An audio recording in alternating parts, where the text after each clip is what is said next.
30 अप्रैल 2025 को income tax विभाग ने ITR फॉर्म जारी कर दिया है। वहीं बहुत जल्द सभी कंपनियां भी अपने एम्प्लॉयज को फॉर्म 16 देना शुरू कर देंगी। इसमें सालाना इनकम, टैक्स डिडक्शन जैसे सभी जानकारियां मौजूद रहती हैं। वहीं ITR फाइल करने के दौरान कई लोग रिफंड के लिए भी रिक्वेस्ट करते हैं। ये रिफंड TDS यानी टैक्स डिडक्टेड एक्ट सोर्स के लिए किया जाता है, लेकिन कभी कभी ये रिफंड अटक भी जाता है या फिर फंस जाता है।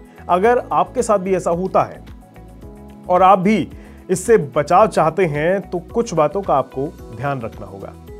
इस वीडियो में इसी पर हम जानकारी देने वाले हैं। नमस्कार, मेरा नाम है रोहित कौशिक और आप देख रहे हैं मनी 9।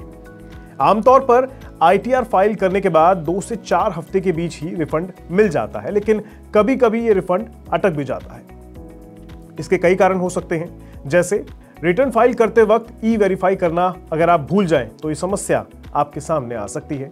वेरिफिकेशन के बाद ही डिपार्टमेंट से रिफंड को जारी किया जाता है, इसलिए ये आपको ध्यान रखना चाहिए। साथ ही पैन कार्ड से आधार कार्ड अगर लिंक नहीं है तो भी आपका रिफंड अटक सकता है।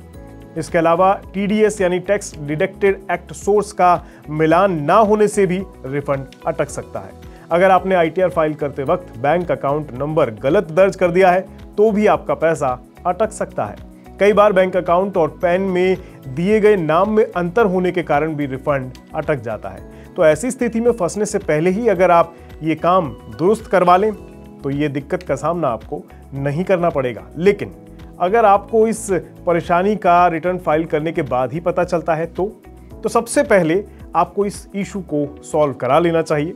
मतलब जैसे बैंक अकाउंट और पैन में दिए गए नाम में अंतर है तो उसको आपको ठीक करवा लेना चाहिए। उसके बाद आपको E-फाइलिंग पोर्टल पर सर्विस मेन्यू में जाना होगा और रिफंड री इशू चुनना होगा।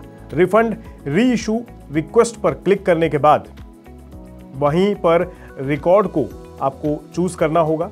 इसके लिए आपको रिक्वेस्ट सबमिट करनी होगी। फिर वहां पर बैंक अकाउंट आपको एक सिलेक्ट करना होगा जहां आप रिफंड को पाना चाहते हैं। अब प्रोसेस्ड फॉर वेरिफिकेशन पर आपको क्लिक करना होगा।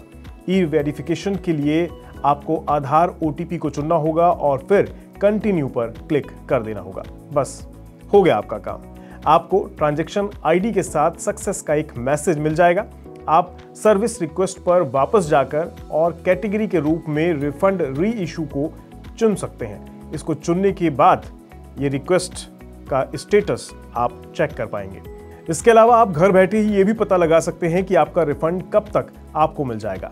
रिफंड से जुड़ा स्टेटस चेक करने के लिए आपको कुछ स्टेप्स को फॉलो करना होगा। जैसे E-फाइलिंग पोर्टल पर टैक्स रिटर्न फॉर्म ऑप्शन पर आपको क्लिक करना है। इसके बाद असेसमेंट ईयर को आपको चुनना होगा। फिर एक्नॉलेजमेंट नंबर वाले ऑप्शन पर आपको क्लिक करना होगा, जिसके बाद आपको रिफंड शो होने लग जाएगा। इसके साथ ही इनकम टैक्स डिपार्टमेंट द्वारा रिफंड की जानकारी ईमेल और मैसेज पर भी दी जाती है।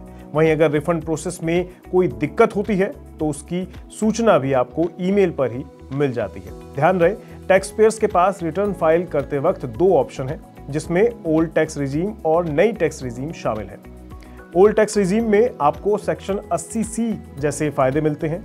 वहीं नई टैक्स रिजीम में आपको 12 लाख रुपए तक इनकम पर कोई टैक्स नहीं देना होता।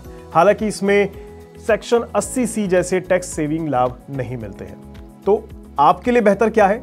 इस बात का चुनाव आप दोनों ही टैक्स रिजीम में टैक्स कैलकुलेशन के हिसाब से अपनी जरूरत के हिसाब से कर सकते हैं। बिजनेस जगत की जानकारियों के लिए ऐसे ही आप बने रहें मनी 9 के साथ। दीजिए इजाजत, नमस्कार। ग्लोबल संकेतों के दम पर कैसे खुलेंगे हमारे बाजार? क्या कह रही हैं खबरें और ब्रोकरी रिपोर्ट्स? किन शेयरों में बनेगा पैसा? बाजार खुलने के बाद क्या खरीदें? किन शेयरों को करें पोर्टफोलियो से बाहर? कैसा रहा बाजार का दिन भर का कारोबार? कैसे तैयार करें कल के बाजार की स्ट्रैटेजी? इन सब सवालों के जवाब जानिए मेरे साथ ओपनिंग बज और क्लोजिंग बज में इन वक्त पर सिर्फ मनी 9।